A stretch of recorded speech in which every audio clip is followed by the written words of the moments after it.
Let ಮೈ show green ಇಂದ ಈಗ red ಆಗ್ತಾ ಇದೆ. ಇನ್ಸ್ಟಾಗ್ರಾಮ್ ಆಕ್ಟಿವ್ ಇಂದ ಫುಲ್ ಆಕ್ಟಿವ್ ಆಗ್ತಾ ಇದೆ. ಸೊ ತುಂಬಾ ಖುಷಿ ಆಗ್ತಿದೆ.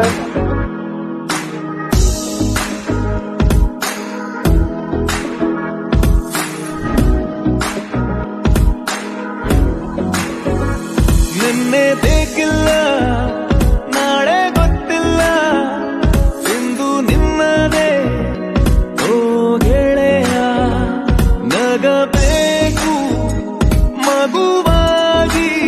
ಅವ್ರ ಮನೇಲಿ ಯಾರು ನೋಡ್ರು ಅಪ್ಪು ಸರ್ ಕಾಣಿಸ್ತಾರೆ. ಸುಮಾರು ಶಾಟ್ ಅಲ್ಲಿ ಅಪ್ಪು ಸರ್ ನೆನಪಾಗ್ತಾರೆ. ಫಸ್ಟ್ ಹೋಗಿ ವಿನುನ ತಪ್ಕೊಂಡೆ ಫಸ್ಟ್ ಆಫ್ ಆಲ್. ಯಾಕಂದ್ರೆ ವಿನು ಆಸ್ ಅನ್ ಆಕ್ಟರ್ ಈ ಸಿನಿಮಾಯಿಂದ ಗೆದ್ದಿದ್ದಾರೆ. ಈ ಒಂದು ಸಿನಿಮಾದಲ್ಲಿ ಆಕ್ಟ್ ಮಾಡೋ ಅವಕಾಶ ಸಿಕ್ಕಿದೆ. ಒಂದು ಚಿಕ್ಕ ಪಾತ್ರ ಮಾಡಿದೀನಿ. ಟ್ವಿಸ್ಟ್ ಅಲ್ಲಿ ಕ್ಲೈಮ್ಯಾಕ್ಸ್ ಅಲ್ಲಿ ಕ್ಲೈಮ್ಯಾಕ್ಸ್ ಇಟ್ಟಿರ್ತಕ್ಕಂಥ ಚಿತ್ರ ಇದು. ವಿಭಿನ್ನವಾಗಿದೆ. ಆ ಅಪೇಕ್ಷೆಯನ್ನ ಸಂಪೂರ್ಣ ರೀತಿಯಲ್ಲಿ ಪೂರೈಸಿದ್ದಾರೆ.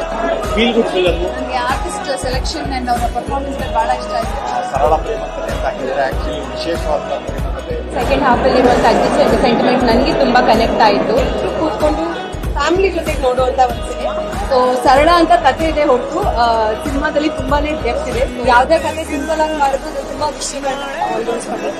ಸೊ ತುಂಬಾ ಖುಷಿ ಆಗ್ತಿದೆ. ನಮ್ಮ ಸಿನಿಮಾಕ್ಕೆ ತುಂಬಾ ಒಳ್ಳೆ ರೆಸ್ಪಾನ್ಸ್ ಬಂದಿದೆ. ಸಿನಿಮಾದಲ್ಲಿ ಓರೆ ಕೊರೆಗಳು ಇದೆ ಅಲ್ಲಲ್ಲಿ ನಮಗೆ ಗೊತ್ತು. ಬಟ್ ಅದನ್ನೆಲ್ಲ ಮುಚ್ಚಾಗಿ ಈ ಸಿನಿಮಾ ಗೆಲ್ಬೇಕು ಅಂತ ನೀವು ನಮ್ಮನ್ನ ಸಪೋರ್ಟ್ ಮಾಡಿದ್ದೀವಿ.